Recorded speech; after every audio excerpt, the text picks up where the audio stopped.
All right, welcome to another episode of How Do I File, brought to you by the Carter Hughes Knowledge Institute.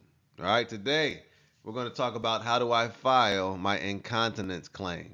All right, and we talk about incontinence, we're talking about peeing problems. All right, that's really what it is, urinary incontinence. And you want to make sure you let your doctor know exactly what's going on. All right. Now we accept this may be embarrassing for some people, right? We get that part of it, but we suggest that you feel that embarrassment while you're filing your claim.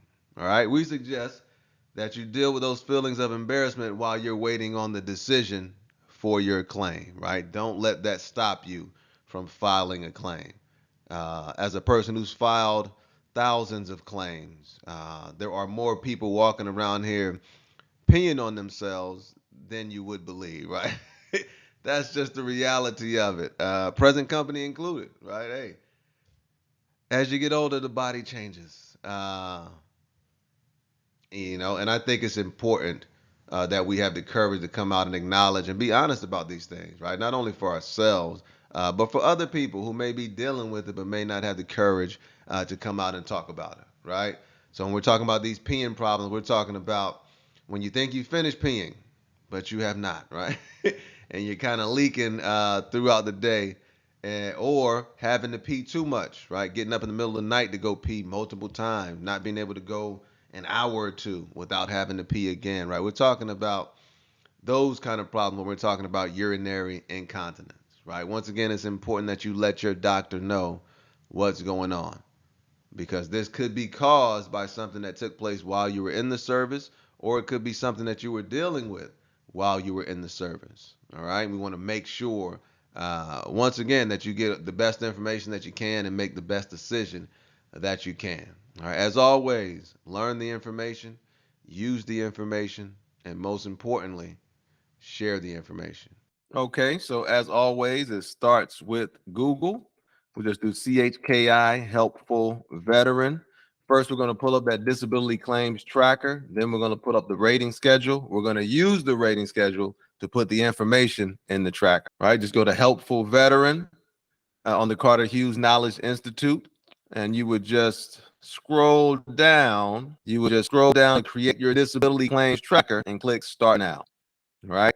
Okay, so now we're at the disability claims tracker. Condition we're filing for, urinary incontinence. Oh, wow, if I could spell it. Incontinence, I believe that's it. Hey, I don't know. All right, so now we get to that in-service event or diagnosis, right? So if you were diagnosed with incontinence while you were active duty, you would just put that date in there, right, of that diagnosis. Make sure you have that physical evidence, the records.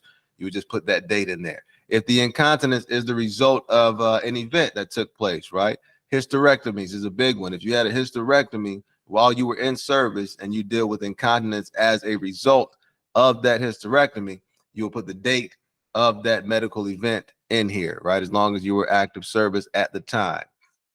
So that will go right here. So let's say hysterectomy. Ooh, this is going to be a tough one. Hysterectomy. That might be right. Okay, hysterectomy in service, say 2017, right? Hysterectomy in service in 2017, right? And whatever that event is, once again, we have to satisfy each of those three elements. Number one is the in-service event. Number two, current medical diagnosis. Number three, a nexus or link, nexus link between those two events. So for the in-service event, filing for urinary incontinence, had hysterectomy in service in 2017. So we put that down there for the in-service event. Now, for the current medical diagnosis, we talk about the symptoms that you're currently experiencing, right? And you want to make sure these symptoms are documented. So now we'll pull up the rating schedule. Eventually, we will pull up the rating schedule. All right, so we're back to Google for the rating schedule. And for the rating schedule, it is the Code of Federal Regulations, so ECFR, that's Electronic Code of Federal Regulations, 38, Part 4. Electronic Code of Federal Regulations, Part 4, Title 38. That is the rating schedule for VA disability specifically. All right, so what we're looking for is incontinence. So what we'll do once we get in here is Control F. That is the find function. And we'll type in incontinence. Okay, boom, here we go. All right. Incontinent. And this could come up, it's only two things. Okay. So they have it as voiding dysfunction. Voiding just means peeing. All right. Voiding means peeing. So peeing dysfunction. So when you're talking about incontinence, how it's rated is based on if you're wearing absorbent materials, it's based on the frequency with which you have to change those absorbent materials, requiring the wearing of absorbent materials, which must be changed less than 2 times per day. That's a 20% rating, right?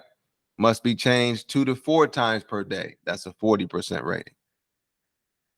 All right. And then you also have urinary frequency. If you have a problem with, you can't go too long without having to use the bathroom, right? Overactive bladder. And they rate that by frequency of avoiding peeing.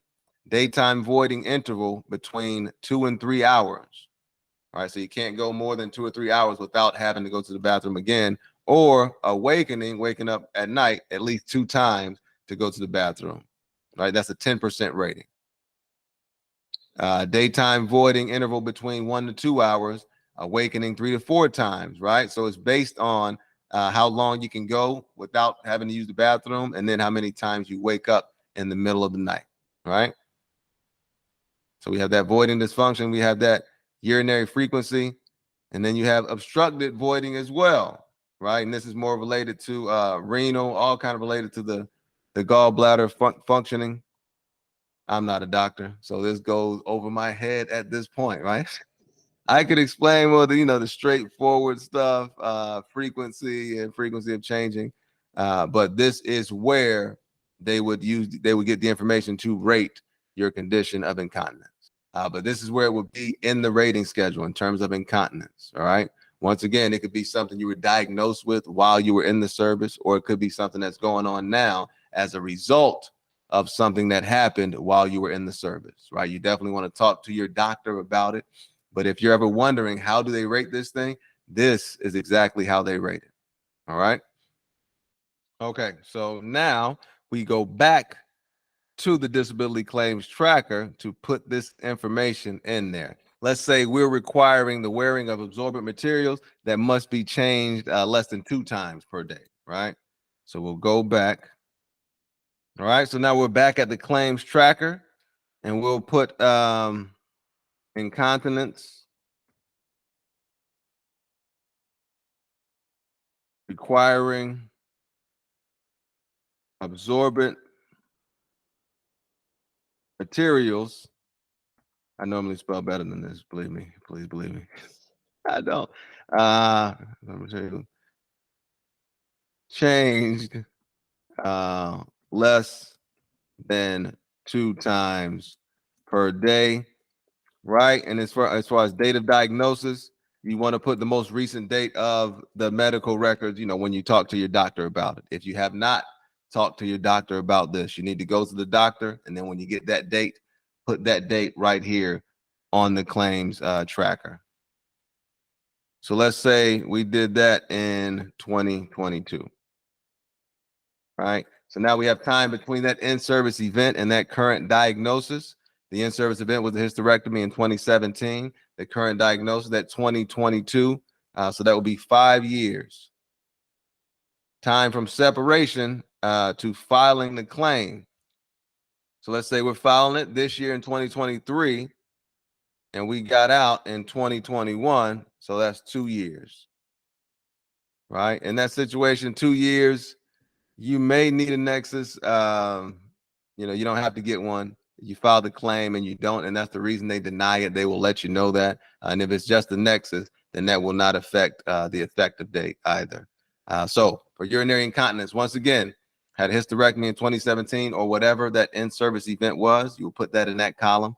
For the current medical diagnosis, you want to put what you're currently experiencing, in regards to the rating schedule. Look at the rating schedule to see which one fits which criteria and which one is closest to what's actually going on with you.